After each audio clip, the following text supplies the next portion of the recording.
Assalomu alaykum saboqdoshlar. Hozir biz sarf darsimizning 6-darsini o'qiymiz. Biz ilgirki soatlik darsimizda mutasarrif fe'lning vaqt e'tibori bo'yicha fe'l madi, fe'l mudori va fe'l amri deb 3 ga bo'linadiganlik haqida so'zlagan edik. Endi biz bugungi darsimizda mutasarrif fe'lningki sahih fe'l va mu'tal fe'l deb 2 ga ayriladiganlik haqida so'zlaymiz. Bismillahirrohmanirrohim. Biz ilgirki soatlik darsimizda fe'lningki bir qancha qismlarga bo'linganligi, ya'ni uningda bir qancha taqsimotlarning borligi haqida xabar bergan. Biz ilgirki soatlik darsimizda fe'lning birinchi taqsimoti bo'lgan, uning vaqt e'tibori bo'yicha bo'linganligini so'zladik. Endi biz bugun fe'lning ikkinchi taqsimoti haqida so'zlaymiz. Endi fe'l ikkinchi taqsimoti at-taqsimu thani lil fi'l. Fe'lning ikkinchi taqsimoti deydi: yanqasimul fi'lu bi'atibari quwwati ahrufihi va da'fiha ila qismayn sahih va mu'tal. Endi deydi, fe'l tarkibidagi harflarning kuchlik va ojizlik e'tibori bo'yicha ikki qismga bo'linadi. Sahih va mu'tal. Ya'ni fe'llar tarkibidagi harflarning kuchlik va ojizlik qarab turib, sahih fe'l va mu'tal fe'l deb ikkiga ayriladi. Qanday fe'l sahih fe'l, qanday fe'l mu'tal fe'l deb ataladi deganda, ya'ni tarkibida biz yuqori so'zlagan kesal harfdan birisi bo'lib qolsa, bu mu'tal fe'l bo'ladi. Agar uning tarkibida biz so'zlagan kesal harflardan birisi bo'lmasa, bu qanday fe'l bo'ladi? Bu sahih fe'l bo'ladi. Masalan, kataba. Buning tarkibida kesallar bormi? Kesallar qaysi? Alif, vo, ya. Yo'q. Akhadha. Buning tarkibida kesallar bormi, yo'qmi? Yo'q. Buning beshidagi alif emas, bu hamzalik. Buni hamza deb ataymiz. Hamza alifdan boshqa. Bu biz degan kesal harf degan alif bu nima keladi? Hamzasiz keladi. Akala bu nima? Sahih fe'l deymiz. Chunki tarkibida kesallar harf yo'q. Hajja, farra bu nima sahih fe'l deymiz. Nima uchun? Buningki tarkibida nima yo'q? Kesal harf yo'q. Deydi as-sahih. Sahih deganimiz ma kanat ahrufuhu al-asliya ahrufan sahihan. Sahih fe'l deganimiz uning asli harflari sahih harf bo'lgan. Asli harflar sahih bo'lgan. Ya'ni garchi uningga ba'zi bir harflar ortiq kelib qolgan bo'lsa-mu, biz ortiq harf bilan qaramiz yo'q, faqat uning asli harfida kesalar bo'lmasa, uning bo'ladi sahih fe'l bo'ladi. Shunda deydi ma kanat ahrufuhu al-asliya ahrufan sahihan. Sahih deganimiz oningki asli harflari sahih harf bo'lgan. Masalan, kataba. Tarkibida kesalar bormi, yo'qmi katabadan? Yo'q. Kataba. Shuning uchun biz buni sahih fe'l deymiz. Akhadha. Buning tarkibida kesalar bormi? Yo'q. Buningki akhazadagi alif va hamza bu. U tarkibidagi biz so'zlagan kesalar alif emas bu. Chunki buning ustidan bor hamza va. Hajja. Bu muzaaf fe'l. Ya'ni bir harf takror kelgan fe'l. Lekin buningda tarkibida nima yo'q, keslar harf yo'q. Shuning uchun biz buni deymiz, buni sahih deymiz. Mayli u hajja deganga o'xshagan mudaaf bo'lsin, akhaza deganga o'xshagan mahmuz, ya'ni hamzilik fe'l bo'lsin va kataba deganga o'xshagan salim. Uning tarkibi salim deganimiz muzaaf emas, mahmuz emas. Ya'ni mahmuzun bo'lmasa, buni bo'ladi, salim bo'ladi. Shuning uchun mushu nuqtadan biz sahih fe'lni bunda 3 turga ayirib olsak bo'ladi. Yani salim, tarkibida uni hamzimi yo'q va muzaafmi bo'lmagan salim fe'l va hamzilik fe'l, mahmuz fe'l va muzaaf fe'l deb 3 ga ayirib olsak bo'ladi. Shuning uchun deydi, va huwa thalathata aqsam. U 3 qism. O qaysi? Sahih fe'lning o'zi 3 qism. Birinchisi salim. Salim deganda uning tarkibida hamza bo'lmasa, akhaza, akala deganga o'xshagan. Ikkinchisi mahmuz. Mahmuz deganda uning tarkibida hamza bo'lib qolsa, akala, akhaza deganga o'xshagan. Üçüncüsü mudaaf. Tarkibida o'xshash 2 dona harf kelgan bo'lsa, buni idg'om qilgan bo'lsa, bu muzaaf fe'l bo'ladi. Hajja, farra, adda deganga o'xshagan. Demak, sahih fe'l deganimiz uning tarkibida kesalar bo'lmagani, uningdan keyin sahih fe'l, salim fe'l, mahmuz fe'l va muzaaf fe'l deb 3 ga ayriladi. Salim fe'l deganimiz uning tarkibida hamza bo'lmagani, o'xshash 2 harfmi kamigini salim fe'l bo'ladi. Mahmuz fe'l deganimiz uning tarkibida hamza kelib qolgan bo'lsa, akhaza, akala, saala, qaraa deganga o'xshagan. Muzaaf fe'l deganimiz Onun tarkibida o'xshash ikki harf kelib qolgan bo'lsa, bir o'rinda bunun bo'ladi muzaaf bo'ladi, hajja deganga o'xshagan. Deydi salim deganimiz ma lam yakun ahadu ahrufil asliya harf illa wala hamza wala mudaaf. Salim fe'l deganimiz onun asli harflarida kesal harfmi bo'lmagani, hamzami bo'lmagani, akala deganga o'xshagan. Muzaafmi bo'lmagani, hajja deganga o'xshagan. Bunun bo'ladi salim bo'ladi. Kataba, zahaba, alima deganga o'xshagan. Mahmuz degan jo'lsa, uningki asli harflarida hamza bo'lgan. Xuddi hamda hamza ya uningki 5 bo'ladi, yoki uning o'ttirida bo'ladi, xuddi sa'ala deganga o'xshagan. Yoki uning oxirida bo'ladi, xuddi qaro'a deganga o'xshagan. Shuna bu nuqtani bunimi 3 turga bo'lib olsak bo'ladi, deydi. Va huwa thalathatu aqsam. Mahmuz 3 qism. Mahmuzul fa, fasi mahmuz bil. Fasi mahmuz degan qaysi? Birinchi harfida hamza kelgani. Masalan, akhaza, akala deganga o'xshagan. Mahmuzul ayn, ayni mahmuz, ayni hamzalik kelgani. Masalan, sa'ala deganga o'xshagan. Mahmuzul lam, lami mahmuz, lami hamzalik kelgani. Yani oxir harfida hamza kelgani. Masalan, qara'a deganga o'xshagan. Demak, mahmuz, ya'ni hamzalik fe'lmi o'z ichidan 3 turga bo'linadi. Fa'ning barobarida, ya'ni 5 harfida hamza kelgan bo'lsa mahmuzul fa, aynning barobarida hamza kelgan bo'lsa mahmuzul ayn, lamning barobarida hamza kelgan bo'lsa mahmuzul lam deb ataladi. Undan so'ng mudaaf degan bo'lsa, mudaaf deganimiz ma kana ahadu ahrufihi al-asliya mukarraran. Onun asli harflaridan birasi takror kelgan bo'lsa, buni bo'ladi mudaaf bo'ladi. Li g'ayri ziyada, ortiq emas, asli, ortiq emas, asli harflaridan shu fe'lning o'zidan qanday kelgan bo'lsa,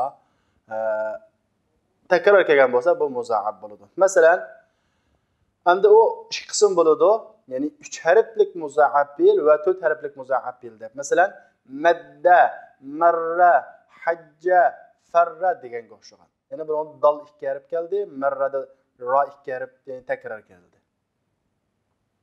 Endi mudaaf rubai degan bo'lsa, mudaaf rubai deganimiz 4 harflik. Masalan, zalzala, damdama. Bu 4 harflik bo'lgan vaqtda buningki bir o'rindagili shart yo'q. Mayli bu oraliqqa bir harf qisilib olgan bo'lsin, bo'laveradi. Bu yana mudaaf kitobi. Shu an zalzala, damdama deganga o'xshagan. Shu biz buni nima deymiz? Mudaaf fe'l deymiz. Unda olsa biz bugungi bu batdagi darsimizni ixchamlasak, fe'l harflarining quvvat, ya'ni kuchliklik va ojizlik e'tibori bo'yicha 2 qism bo'ladi. Birinchisi sahih fe'l. Endi sahih fe'l qancha qismga bo'linadi? Oldin sahih fe'l degan nima? Sahih fe'l deganimiz uningki asli harflarida hammasi sahih bo'lgan, ya'ni kesilari bo'lmagan. Masalan, kataba, kataba deganga o'xshash. Diqqat, kataba tarkibida kesalar bormi yo'qmi? Yo'q. Kataba buning tarkibida kesalar bormi yo'qmi? Endi kallamizga dal kapdan keyingi alif bu yerda kesalar qo degan bir hukm kelishi mumkin. Bu yerga mushu misolni keltirishimdagi sabab mushu hukmni ko'tarish uchun. Ya'ni asli katabaning asli harfi qaysi? Kataba. Shunga biz buningga ziyoda bo'lgan harflarni qaramiz yo'q. Asli harfiga qaraymiz. Asli harfida kesalar bo'lmasa, buning yani biz sahih fe'l deymiz. Shunga katabani qanday fe'l? Sahih fe'l. Chunki buning asli harflari kataba. Buningda kesalar yo'q. Endi bu sahih fe'l qanchaga bo'linadi? 3 qismga bo'linadi. Birinchisi salim fe'l. Salim fe'l degani nima? Huwa ma lam yakun ahad ahrufi al-asliya harfu illa wala hamza wala mukarrara. Salim fe'l deganimiz uningki asli harflarining birasi harfi illa bo'lmagani, hamza bo'lmagani va takror kelmagani. Ya'ni takror kelmagani degan gap muzaaf bo'lmagani degan gap. Xuddi kataba, zahaba, alima deganga o'xshagan. Bu sahihning ikkinchi qismi qaysi? Mahmuz. Mahmuz degan nima? U asli harflarning birida hamza bo'lgan bo'lsa, mayli u 5-lik kelsin, mayli o'ttirlik kelsin, mayli oxirlik kelsin. Masalan, akhaza, sa'ala, qara'a deganga o'xshagan. Akhazadan nada keldi hamza? 5da. Buni biz deymiz mahmuzul fa. Sa'aladan nada keldi? O'ttirda. Buni biz deb ataymiz mahmuzul ayn. Qara'adan nada keldi? Oxirda. Biz buni deb ataymiz mahmuzul lam deb ataymiz. Shunga bu nuqtadan buni 3 qismga bo'lamiz. Birinchisi mahmuzul fa, akhaza deganga o'xshagan, ikkinchisi mahmuzul ayn, sa'ala deganga o'xshagan, uchinchisi mahmuzul lam, qara'a deganga o'xshagan. Endi biz fe'lni harflarininki kuchli ojizlik e'tibori bo'yicha cho'ng jihatdan sahih fe'l va kasal fe'l deb ayirgan. Endi biz yuqorida so'zlaganimiz qaysi? Sahih fe'l. Sahih fe'lni qanchaga bo'ldik? salim fe'l, mahmuz fe'l va chu muzaaf fe'l deb bildik. Endi qaynoq keldik? Muzaaf fe'l keldik. Muzaaf fe'l qancha qismga bo'linadi? 2 qismga. Oldin muzaaf fe'l degan nima? Uning asli harflarda ziyodasiz, ya'ni ikkin ziyoda bo'lib qolgan emas. Asli harflarda takror, bir harf takror kelib qolgan bo'lsa, biz buni nima deymiz? Mudoaf deb ataymiz. Farra deganga o'xshagan. Bu 3 harflik mudoaf fe'l, zalzala 4 harflik mudoaf fe'l. Shunga biz buni shu nuqtadan 2 qismga bo'lamiz. Mudoaf sulasi 3 harflik mudoaf, farra deganga o'xshagan, mudoaf rubai 4 harflik mudoaf deganga o'xshagan. Endi biz nima bilan tunishib bo'ldik? Biz sahih fe'l bilan tunishib bo'ldik. Endi mu'tal fe'l degan qaysi deganda, mu'tal fe'l deganimiz wal fi'l al mu'tal. Mu'tal fe'l deganimiz ma kana ahadu ahrufihi al asliyya harf illa. Ya'ni uning asli harflaridan birasi harf illat bo'lib qolgan. Dal sahih harfning aksicha. Sahih fe'lning aksicha. Sahih fe'l degani nima? Uning tarkibidagi harflarning birasi kesillari bo'lib qolsa sahih fe'l bo'ladi. Mu'tal fe'l degancha uning tarkibidagi harflarning birasida kesillari bo'lib qolsa, buning bo'ladi mu'tal fe'l bo'ladi. Masalan, wa'ada. Buning tarkibidagi qaysi kesillar? Va. Ya isa. Buning tarkibidagi qaysi? Ya. Qala. Rama. Qalada qaysi? O'tirdiki alifning o'rniga va asisini qavvala. Shundaqmi? Rama. Rama. Bunun tarkibidagi kesillar qaysi? Oxiridagi aslisi ramaya. Ya va oxirida. Demak, mayli u kesillar beshida kelsin, mayli o'tirda kelsin, mayli oyoqda kelsin, tarkibida bir kesillar bo'lib qoladi ekan, bu fe'lni deb ataymiz, mu'tal fe'l deb ataymiz. Endi biz shu nuqtadan mu'tal fe'lni 4 qismga bo'lamiz. Birinchisi qaysi deganda misol. Misol mu'tal fe'l. Ikkinchisi ajvab. Üçüncüsü naqis, dördüncüsü lafif. Misal degan nima, ajab degan nima, naqis degan nima, lafif degan nima deganda oldin biz buni qisqacha tushunib o'tsak, kitob qaramay turinglar. Ya'ni misal deganimiz uning tunji harfida kesillarib kelgan bo'lsa, biz buni deymiz, misal deymiz. Ya'ni fa'ning barobarida tunji harfida kesillarib kelib qolgan bo'lsa, biz buni misal deymiz. Ajab degancha, ajabning o'z nomasi kavak degan gap. Ya'ni uning o'ttirida, ya'ni aynning barobarida kesillarib kelib qolgan bo'lsa, biz buni deymiz, ajab deymiz. Masalan, qala, ba'a desak, bunun o'ttirdidan keldi, o'ttirdidan keldi, kesillarib keldi. Uchinchisi naqis. Naqis degan nima desa, uning oxir qarabida kesillarib kelgan bo'lsa, buning bo'ladi naqis bo'ladi. Masalan, radiya kesillarib oxiridagi ya, radiya, rama oxiridagi ramayadagi ya nima kesillarib. Demak, bu shuni tutmoq oson. Beshida kesillarib kelsa, misol deymiz. O'ttirda kesillarib kelsa, ajab deymiz. Oxirda, ya'ni lamning barobarida kesillarib kelsa, nima deymiz? Naqis deymiz. Endi tarkibida 3 harfdan tuzilgan bir fe'lninki 3 harfning ikkisi kesillarib bo'lib qolsa, buni nima deb ataymiz? Buni biz lafif deb ataymiz. Asli harflardan 2 harf kesillarib kelgan bo'lsa, biz buni lafif deb ataymiz. Endi bu 3 harfning ichidan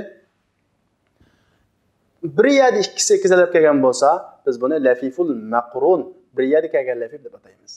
Agar bu 3 harfning ichidan 2 harf kesal, bu 2 harf beshidagi bir harf kesal va oxiridagi bir harf kesal. Bunda bo'lsa biz nima deb ataymiz? Lafiful mafruq deb ataymiz. Endi biz kitobimizga qarasak, va huwa arba'atu aqsam deydi. Endi mu'tal fe'l qancha qism? 4 qism. 4 qism.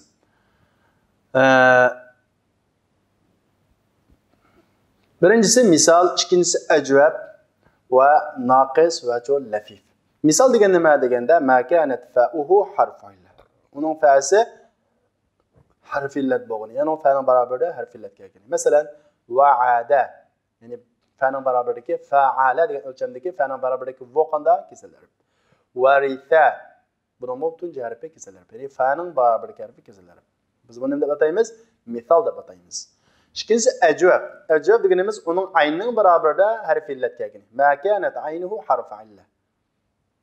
Masalan, qala, ba'a desak, qopdan keyingi alif nima kesillar, buning asli nima qavala. Bu vo nima kesillar. Ba'a nima baya'a, asli nima baya'a ya kesillar. Naqis degancha desa, ma kanat lamu harfi, lamuhu harfi illa. Uning lami degani lamning barabarlik harfi kesalarib kelgan. Masalan, radiya, fa'ila ölçümünde lamning barabarida ya keldi. Ramamu shunga o'xshagan. Lafif bo'lsa, ma kana fihi harfan min harfil illa asliyan. Uningda asli harflardan ikki harf kesalarib bo'lgan. Ma kana fihi harfan min harfil illa asliyan.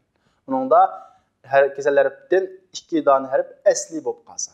Ya'ni tarkibidagi ikki harf asli shunday kesalar bo'lib qolsa, buni bildi, lafif bo'ldi. Masalan, tawa, wafa degan bu fil qarasak, tavan asli nima? Ta va ya. Bu bir kesalarib, ya bir kesalarib. Demak, bir ya ikki dona harf qana bo'ldi, kesalarib keldi. Wafa desak, bu bir kesalarib, fa kesalarib emas, oxirgi wafa ya asli ya bir kesalarib. Demak, beshida bir kesalarib, oxirida bir kesalarib keldi. Biz shunga mushu nuqtadan bir yedi kesalarib kelish va beshida bir kesalarib, oxirgi bir kesalarib kelish nuqtasini buni ikki qismga ayirdik. Va huwa qisman deydi. Bu ikki qism lafif maqrun va lafif mafruq. Lafif maqrun degan gap, fal-lafiful maqrun ma kana harfal illati fihi mujtami'in. Lafif maqrun deganimiz uningda ikki kesal harf jug'lashib kelgan. Mujtami'in degan jug'lashib bir yerga kelgan. Xuddi tawa deganga o'xshagan. Tawada ta va ya asli ya shunday va bilan ya bir yerga keldi. Buni biz endi ataymiz lafiful maqrun deb ataymiz. Tawa nawa deganga o'xshagan. Lafif mafruq degan cho'disa ma kana harfal illa. Ya'ni ikki kesal harf uningda muftariqayn. Ya'ni ayrilib kelgan. Ayrilib kelgan. Wafa desak, va bir kesal harf o'ttirdi sahih harf keldi, yana oxirida kesal harf keldi. Demak, bu ikki kesal harf va bilan ya bir yerda emas, birisi beshida, birisi oyog'ida keldi. Mushunga o'xshagan ayrilib ketgan bo'lsa, biz buni deymiz lafiful mafruq deb ataymiz. Endi bugungi darsimiz shada oxirlashdi. Biz bu batdagi darsimizni xulosalab al-fi'lul mu'tal arba'at aqsam. Mu'tal fe'l 4 qism. Birinchisi misol. O uning fa'si harfi illat bo'lgan. Ma kana fa'u harfi illat. Uning fa'si, ya'ni fa'ning barobarlik harfi kesalari bo'lgan. Va ada ya isa deganga o'xshagan.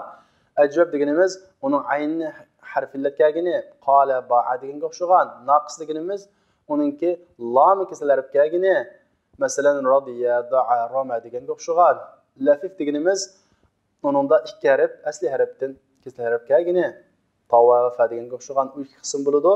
Lafif maqrun u deganimiz ikki kesalar bir yerga kelgan bo'lsa, tawa hava deganga o'xshagan. Lafif mafruq ikki kesalar bilak-bilak, ya'ni birisi beshida, birisi oyog'ida ayrilib kelgan bo'lsa, bu lafif mafruq bo'ladi. Wafa va qa deganga o'xshagan. Bugungi darsimiz mushada oxirlashdi. Buning oxirida sizlarga ikki dona ko'nik berilgan. Buni sizlar ishlaysizlar. Ko'nikning shakli bunday. Endi tuanda sizlarga pillar berilgan. Bu pilninki turini bayon qilsizlar. Biz pilni sahih pil deb va mu'tal pil deb ikkiga ayirdik. Sahih pil 3 qismga ayirdik. Salim, mahmuz va mudaaf. Uningdagi biz mu'tal pilni qancha qismga ayirdik? 4 qismga ayirdik. Misol, ajab, naqis, lafif. Demak, pilni biz cho'ng jihatdan buni hammani umumiy shaklda tushunsak, pil salim pil, mahmuz pil, mudaaf pil, misol pil, ajwab pil, naqis pil, lafif pil deb 7 ga bo'linadi. Deydi ayyin naw'al afal fi ma yati. Tundaki pillarning turini muayyanlashtiring deydi. Da'a bu pil salimmi, mahmuzmi, mudaafmi, misolmi, ajwabmi, naqismi, lafifmi? Buni bekitisizlar. Qaysi bo'lsa shuning ostiga to'g'ri bilib qo'yinglar. Da'ani biz nima deymiz? Buni biz naqis pil deymiz. Naqis pil deganimizda, naqis pil deganimiz oxirida qanday qilgani kesalarib kelgan. Da'a deganning oxirida da'a asas da'a va shunday-ku da'a. Buning asl alifninki vo kelgan qanday bo'ldik? Fe'l mudori qarasak yad'u shunday-ku yoki masdar qarasak da'wa. Demak, buning oxiridagi alif vo kesalar. Shuning uchun biz buni naqis deymiz. Mushu bo'yicha istig'na, nava, sada kesalarmi, kesalar bo'lsa, kesalardan qaysi turiga tava? Misolmi, ajvafmi, lafifmi? Shu bo'yicha to'g'ri belgisi qo'yinglar. İkinci ko'nikma اختر الفعل المناسب لملء الفراغ في الجمل التالية بحسب ما هو مطلوب. Talab qilinganidek Tövəndəki cümlələrдəki boş orunğa münasib fe'lni tanlang deydi. Endi qaranglar, boş o'rin berilgan, uningdan keyin u jumla oxirida talab qilingan bir fe'l berilgan. Masalan, at-talibul mujtahid darsahu dedik. Endi bunga mu'tal lafif mafruqni qo'yang debdi. Bu fe'lning qaysi mu'tal lafif mafruq, ya'ni kesal lafif mafruq desa, fahima, istaw'aba, qara'a, wa'a. Qaysi? Albatta, wa'a bu lafif mafruq. Bunda olsa wa'ani qo'yamiz. Nima bo'ladi? Wa'at talibul mujtahid darsahu. Ya'ni tirishgan o'quvchi darsini yodladi degan ma'noda. Demak, bu yerda wa'a lafif mafruq. Chunki vo bir kesal harf, ya bir kesal harf. İkisi ikki birisi beshida, birisi oyog'ida keldi. Shuning uchun biz buni lafif mafruq dedik. Demak, oxir qizil xatda sizlardan quydigan fe'lninki ismi talab qilingan. Shuni tepib aslinki berilgan so'zlarni quyisizlar. Buni mushu bo'yicha ishlaysizlar, qolgan sizlar qolib qoldi. Unda bo'lsa vaqtdoshlar, bugungi darsimiz musha daxillashdi. Kellarki soat darsimizni ko'rishaylik. Assalomu alaykum.